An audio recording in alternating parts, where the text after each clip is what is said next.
In a quiet town where nothing ever happens lives an old woman, Mrs. Bardsley. She might seem like any other elderly lady, but there's something not quite right. Now Mrs. Bardsley, she's as much a part of this town as the old oak tree in the park. She's always there, on her porch, knitting away, her cat, Mr. Whiskers, purring at her feet. She's a fixture, a constant, in a world that is always changing. Her days are filled with ordinary things. She tends to her garden, bakes her famous apple pies, and spends her evenings watching reruns of her favorite TV shows. She chats with the mailman, waves at the children playing in the street, and attends the Sunday service at the local church. From the outside looking in, Mrs. Bardsley is just another sweet old lady living out her golden years in peace. But if you pay close attention, you might notice something a bit peculiar. There's a certain rhythm to her routine, a precision that borders on obsession. And then, there's the basement. Mrs. Bardsley spends an unusual amount of time there, and no one, not even the nosiest of neighbors, knows what goes on behind that locked door. Then there are the whispers, the children. They say she talks to herself when she thinks no one is listening. They've heard her, late at night, her voice floating out from behind the closed shutters of her old house. The words are indistinct, a low murmur that sends a chill down your spine. And let's not forget the strange deliveries.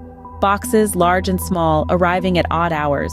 Mrs. Bardsley always hurries to bring them inside, a strange, anxious look on her face. What could be in those boxes? But beneath her seemingly ordinary life, a chilling secret lurks, waiting to be unveiled. Mrs. Bardsley, a creature of habit, had her peculiarities that set her apart. The old woman carried an air of normalcy, a facade that hid a collection of unsettling habits.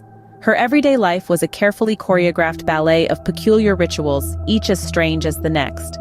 At the break of dawn, while the rest of the world was still lost in slumber, Mrs. Bardsley would rise from her bed and begin her day with a peculiar ritual.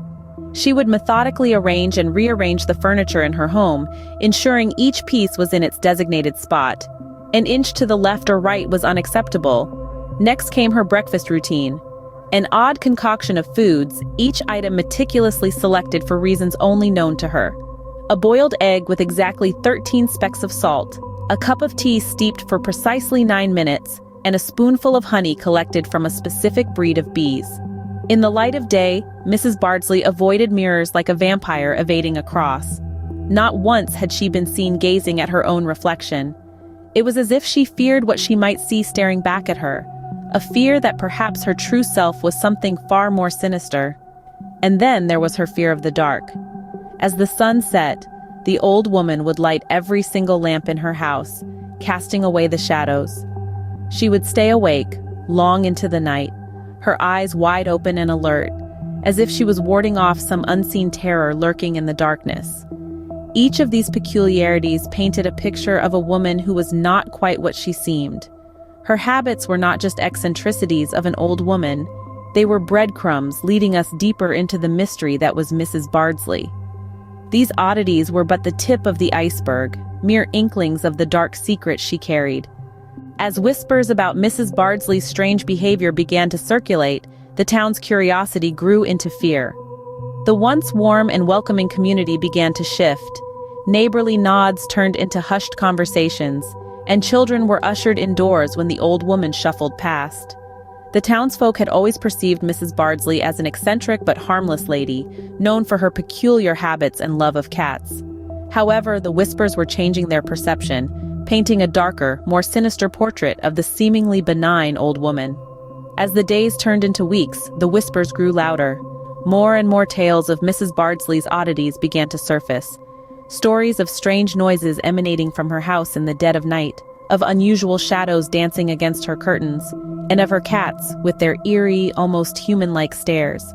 The speculation was rampant. Some suggested that Mrs. Bardsley was a witch, practicing dark magic under the cover of night. Others wondered if she was a ghost herself, cursed to wander the earth for all eternity. And there were those who whispered that she was hiding a more earthly secret, a crime perhaps, buried deep within the confines of her creaky old house. The fear was palpable, suffocating the town like a dense fog.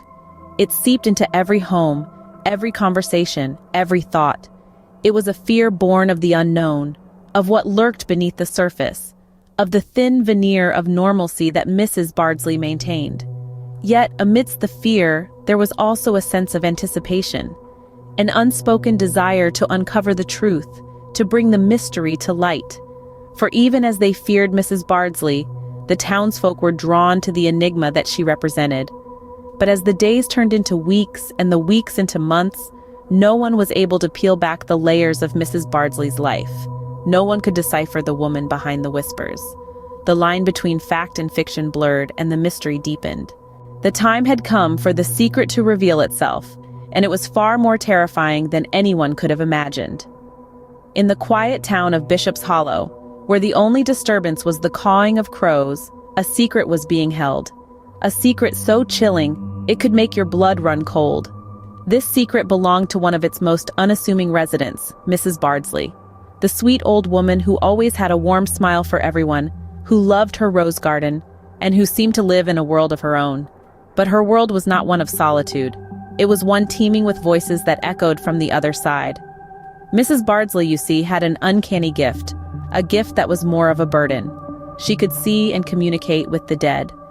This revelation may send shivers down your spine, but imagine the life of Mrs. Bardsley, living each day with the unseen, conversing with those long departed, carrying their messages, their pleas, their cries.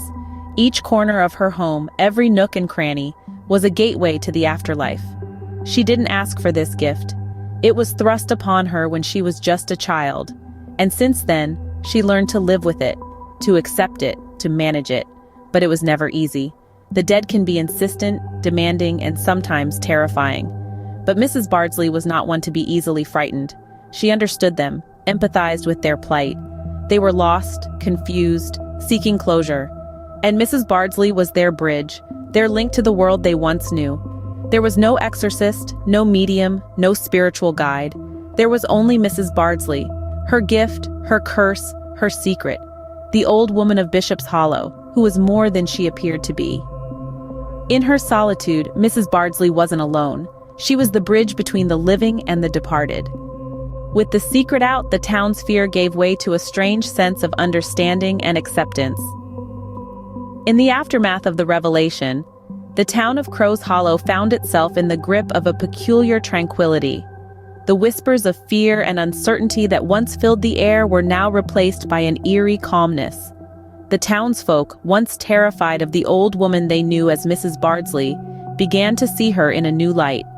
The veil of horror that had once clouded their perceptions was lifted, revealing a figure that was less a source of terror and more a subject of fascination. The town's fear subsided slowly but surely, like the setting sun at the end of a long and tumultuous day. As the days turned into weeks and the weeks into months, the townsfolk of Crow's Hollow began to understand Mrs. Bardsley. They began to see the frail old woman not as a monster, but as a fellow human being, burdened with a gift that was as extraordinary as it was terrifying. The children who once ran from her in terror now gazed at her with curiosity and wonder. The adults who once shunned her now found themselves engaging in polite conversations with her. Even the old men at the town's tavern, who once spun tales of horror about her, now found themselves discussing her life with a newfound sense of respect and admiration. Through it all, Mrs. Bardsley remained the same. She continued to live her life in the only way she knew how, with dignity and grace. She continued to bear her extraordinary gift with a quiet strength that left the townsfolk in awe. In the end, the story of Mrs. Bardsley serves as a stark reminder of the dangers of fear and misunderstanding. It serves as a testament to the power of acceptance and understanding, and the extraordinary transformations they can bring about. In the end, Mrs. Bardsley was just an old woman with an extraordinary gift, living her life in the only way she knew how. Y'all, we're wrapping up here, but don't you go anywhere just yet. Show some love, hit that like button. Fancy more content like this? Go on, subscribe and let that bell icon ring so you won't miss a beat. Thanks for tuning in, and remember, sharing is caring. Until next time, stay tuned.